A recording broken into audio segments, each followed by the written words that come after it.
Welcome back to the channel.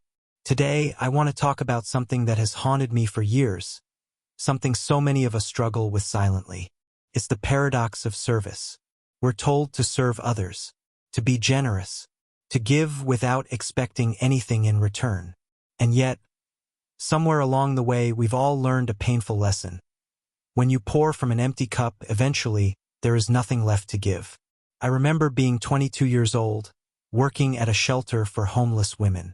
I was so full of fire and compassion that I would stay late nights, cooking meals, cleaning rooms, listening to stories that broke my heart every single time. And you know what? I felt like I was making a difference. But then came the day when I couldn't get out of bed because I had no energy left for anything. Not even myself. That's when I realized something profound. Serving others without protecting yourself isn't service. The self-abandonment disguised as kindness. And today, I want to share with you how we can serve from a place of wholeness rather than depletion. Let's be honest about what happens when we lose ourselves in service. It starts subtly. You say yes to things that drain you because you don't want to disappoint anyone. You skip your own needs, your rest, your hobbies, your relationships, with the belief that someone else will pick up those pieces.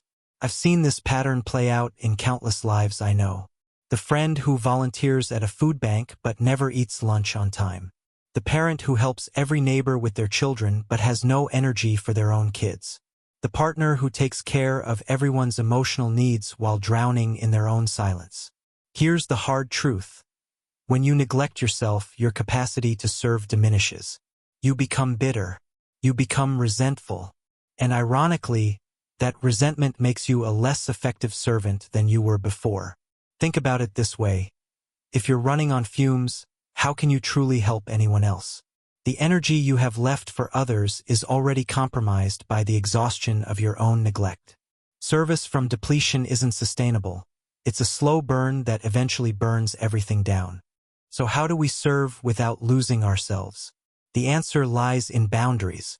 And I know the word boundaries can feel cold or selfish to some of you. But here's what I've learned. Boundaries are not walls. They're bridges.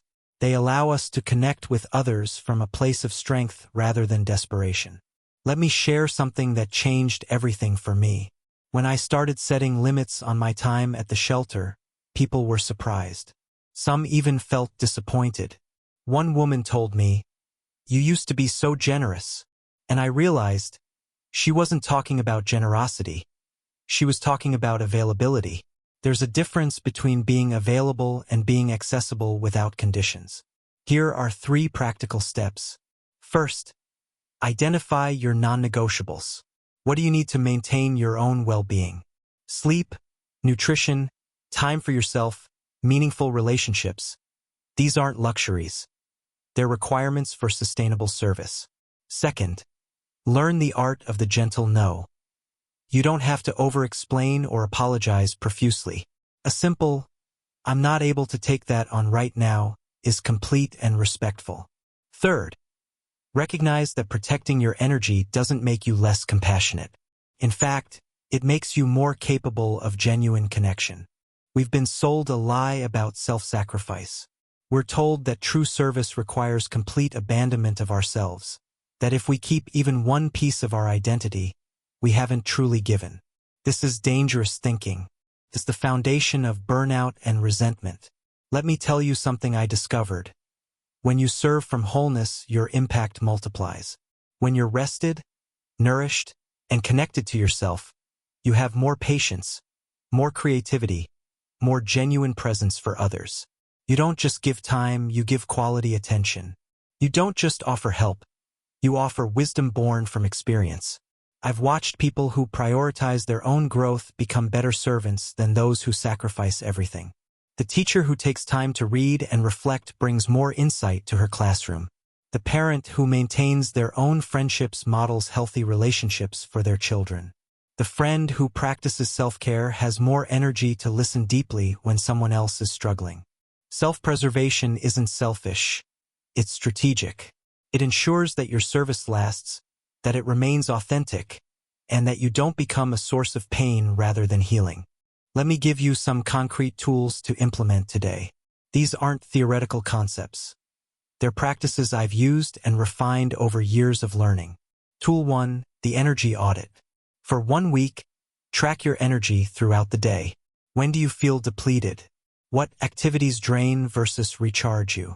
This awareness is the first step toward intentional living. Tool 2, scheduled self-care. Treat your own needs like appointments.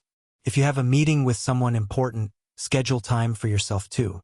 Not as an afterthought, but as a priority. Tool 3, the why question.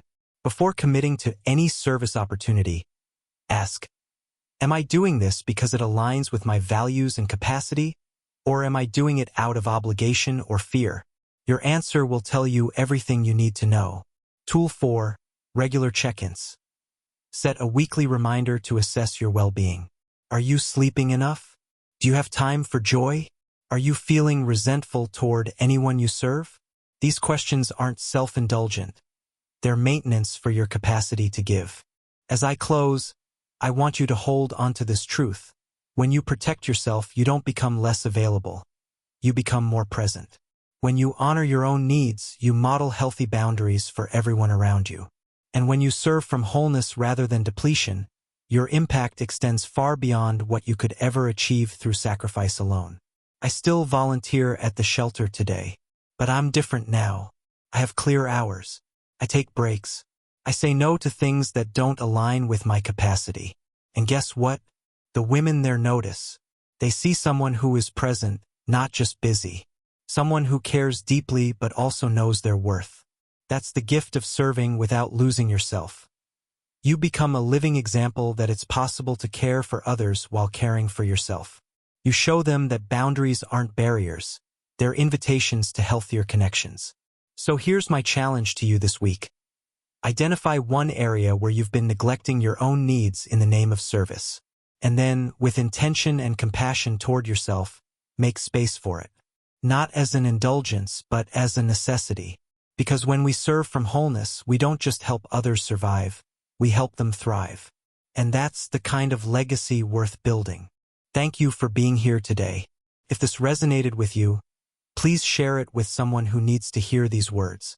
Subscribe if you haven't already. There are more conversations like this coming your way. And remember, you don't have to lose yourself to make a difference.